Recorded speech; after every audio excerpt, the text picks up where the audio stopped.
Create enriching experiences beyond the classroom through ACSI Student Leadership and Learning with Emily Pigott.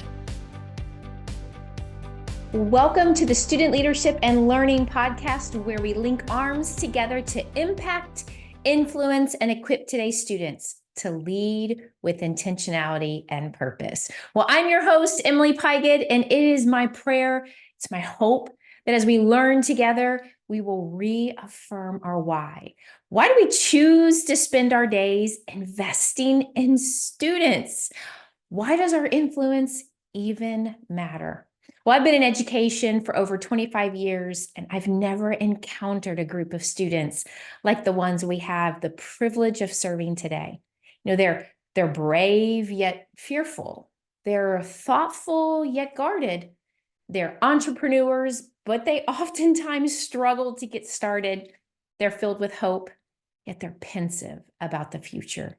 These are our students, and we get the privilege of serving them, of guiding them, of giving them hope and showing them the way. Ultimately, that's what an educator's influence is all about: developing student leaders.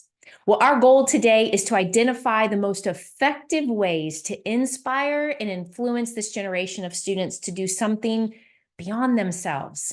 And that something is to actually lead.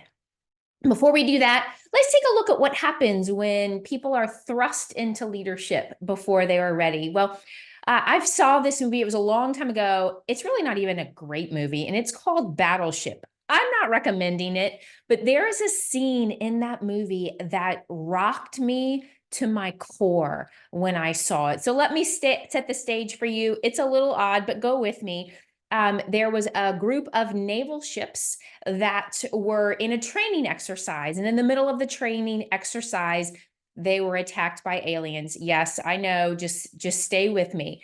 And in the middle of the attack, many of the leading officers lost their lives. Now, in a military movie, when a leading officer loses their rank, then the next one in line rises up and rises up. Well, so many of the military officers lost their lives that what you were left with at the end of the alien attack was a group of men and women, none of which had ever held leadership positions ever. And they were grappling, trying to figure out what in the world they were supposed to do. And the person who naturally in line assumed the leadership position really didn't know what to do. And there was a young man in this movie that got so rattled because he had no idea what to do, that he looked to this now leader who was not prepared for the leadership position. And this is what he said: "Sir, would you please just give me an order? I don't know what to do." In other words, he wasn't equipped to do anything other than follow orders.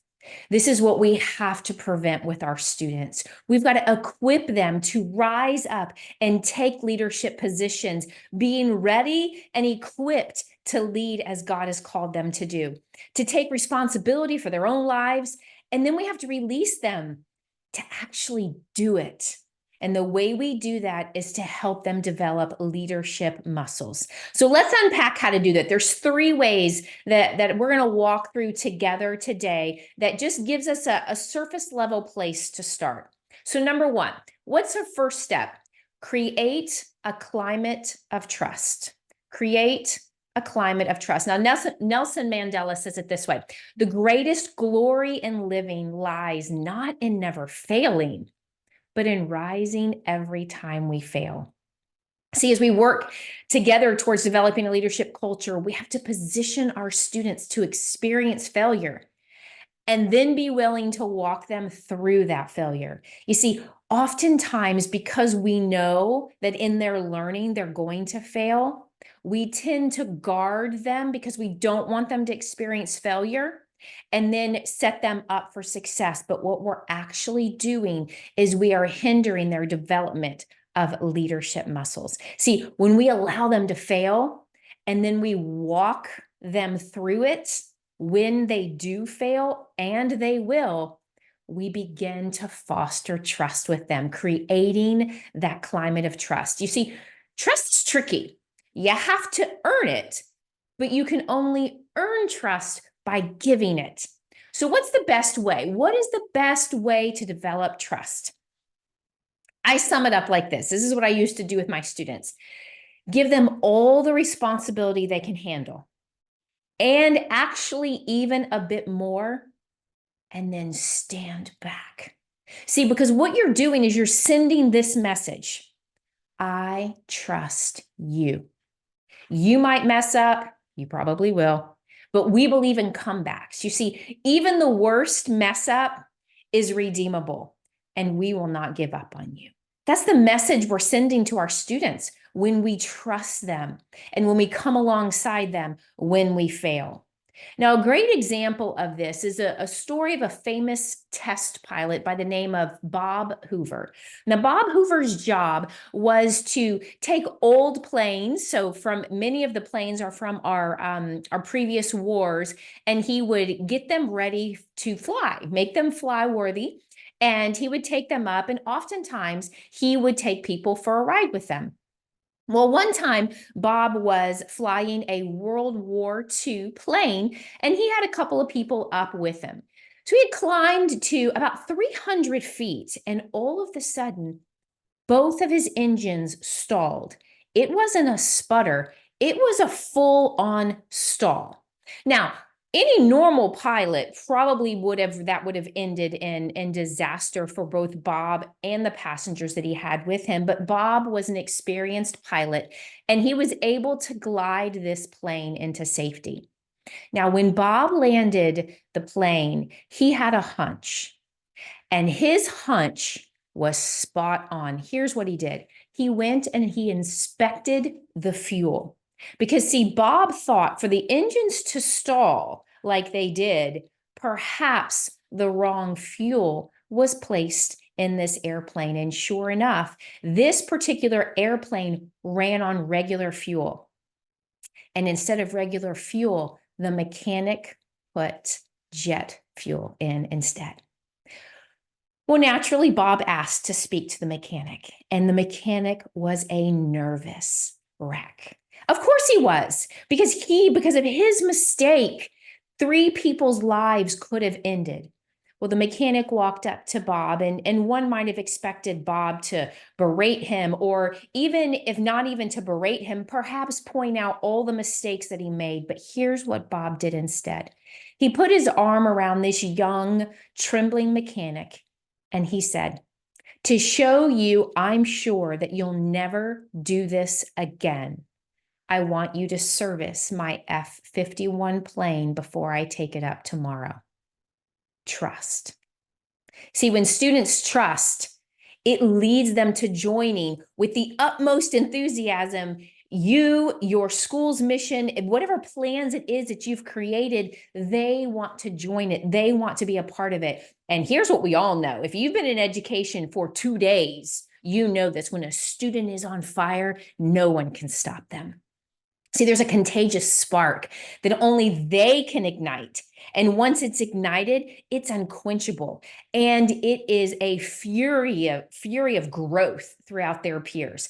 That's why developing a student leadership culture is so important. And that's why it has to start with creating a climate of trust. Now, the second thing is listen intently. Now, while this one may seem obvious, let me unpack this just a little bit for you. See, listening is different from hearing. One of the leading leadership training organizations is the U.S. military. Interestingly enough, back in 2012, they were spending millions of dollars in leadership training. They were throwing everything they had at trying to develop strong, quality leaders who would then go out and defend our country. Brilliant plan. Except it wasn't working. See, the leave rate in the military, it was skyrocketing, and they could not figure out why. Well, they decided to do a deep dive and have some conversations and do some research. And what they found out was interesting. Now, one would think maybe the leave rate was connected to the pay. You see, back then, the average pay was about $25,000 a year, barely enough to sustain a living. However, pay was number 5 on the reason for leaving. The number one reason people were leaving was those that decided that they were not being treated with respect and dignity. The second was those that felt like they were being prevented from making an impact on the organization. And number 3, they were leaving because they did not feel they were being listened to. Now, number 4 was people that felt like they were not being rewarded with more responsibility. So let's just put our minds around this for a second and put this in the context of our students. Our students want to be treated with respect.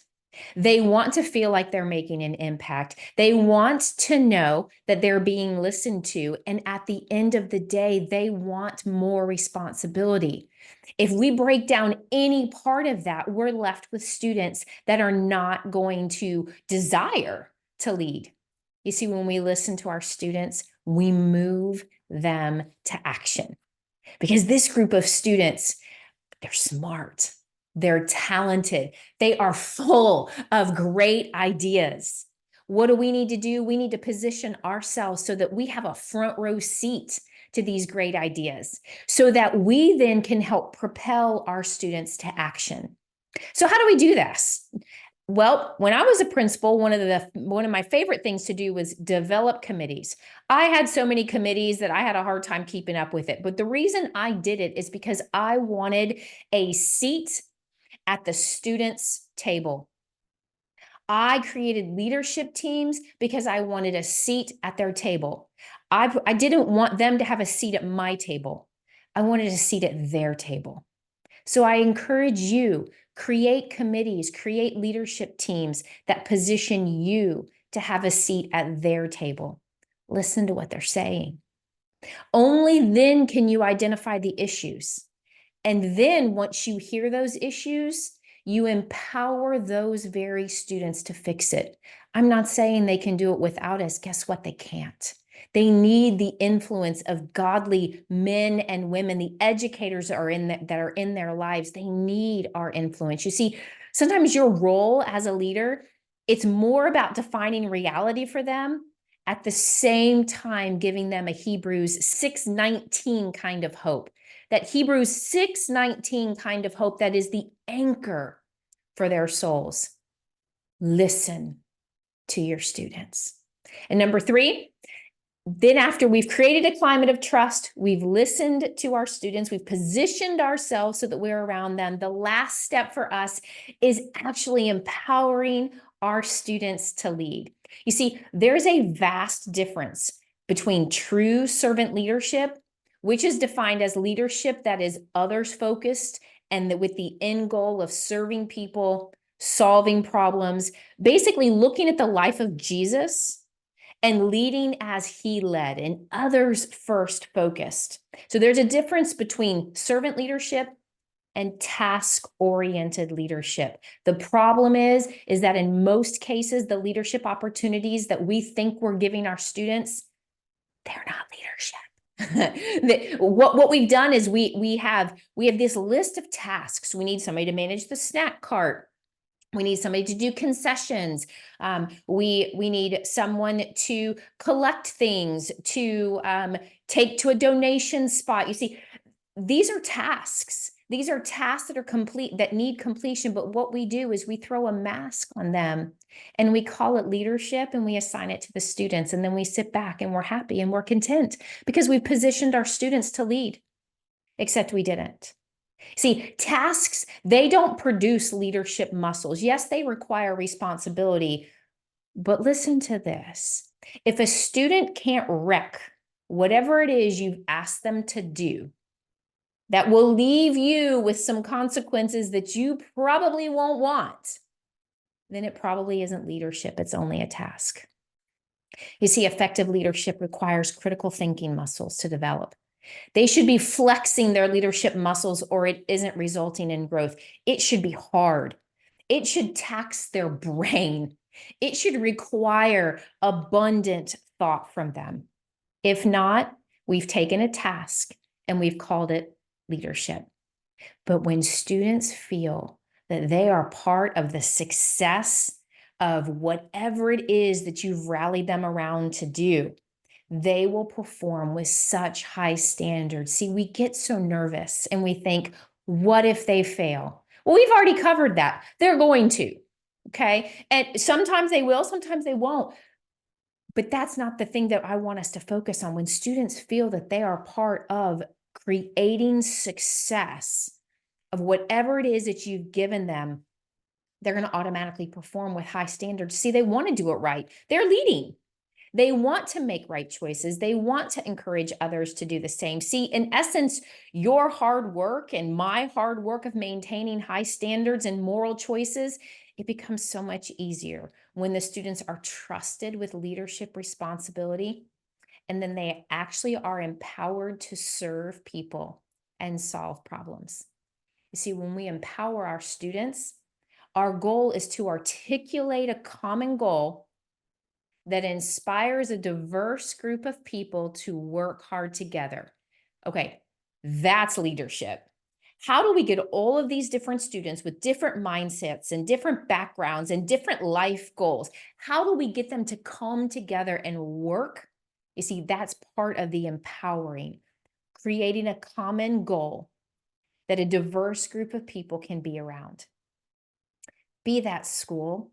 Be that school that gives them their very first shot, the unlikelies in the room, not just the ones that are easy to spot for leadership, but the unlikelies, the ones that don't rock the boat. They're quiet, they get rarely any attention, and you wonder if they even have a voice. I promise you they do. Take a chance on those students. Take a chance on a promising student that's actually maybe made some pretty big blunders, regardless of their track records. I've had some of the best leadership success stories with the students that are the least likely to look like a leader. Their track record is not an indication of their propensity and ability to lead. See, because Christ in us, the Redeemer, the one who can take old things and make them new, who can take any life, no matter how far gone, and use it for his glory. Yes, that same God is working in the lives of our students. And Western history, I mean, just think about it. Western history is premised on the notion that one person can actually make a difference. See, did you ever meet a person that changes the way you look at the world? I have. Did you ever meet a person that inspires you to be a better version of yourself? I have. The majority of them are students. It's incredible. You see, when their lives are changed, those changed lives typically go into the business of changing lives. See, what if education changed to match the needs of our students? See, I'm not just talking about our 7 to 3 day, but what if the way we teach our students changed to meet the needs of our world? What if our main goal as Christian educators was to use our godly wisdom and influence to develop student leaders? I know we've got objectives. I know we've got accreditation standards, and we've got college standards, and we've got the SAT and the ACT. I know that, but what if our main goal was to use how God has equipped us, our calling, our influence as an educator, to develop student leaders? You see, in a world like today, where anything can be found on Google and ChatGPT or other AI tools can solve quite a bit of problems for us, what we have found is our students, see, they don't need us for information. No, they actually don't, but they do need us for wisdom to help discern the information that is at their fingertips. And they need us for Christ-like influence. So let's use our influence to develop student leaders who will transform this world for Jesus. And don't forget, what you do as an educator, it matters. Every moment, every day, you are a difference maker, and your students are worth it. See you next time. Student Leadership and Learning is a presentation of the Association of Christian Schools International. Create enriching experiences beyond the classroom by visiting acsi.org/studentleadership.